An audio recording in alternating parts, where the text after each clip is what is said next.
नमो देव्यै महादेव्यै शिवायै सततम् नमः।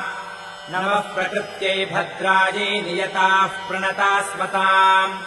रौद्रायै नमो नित्यायै गौर्यै धात्र्यै नमो नमः। ज्योत्स्नायै चेन्दुरूपिण्यै सुखायै सततम् नमः। कल्याण्यै प्रणताम् वृद्ध्यै सिद्ध्यै कुर्मो नमो नमः।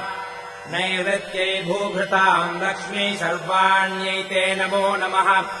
दुर्गायै दुर्गपारायै सारायै सर्वकारिण्यै। ख्यात्यै तथैव कृष्णायै धूम्रायै सततम् नमः। अतिसौम्यातिरौद्रायै नतास्तस्यै नमो नमः। नमो जगत्प्रतिष्ठायै देव्यै कृत्यै नमो नमः। या देवी सर्वभूतेषु विष्णुमायेति शब्दिता। नमस्तस्यै नमस्तस्यै नमः।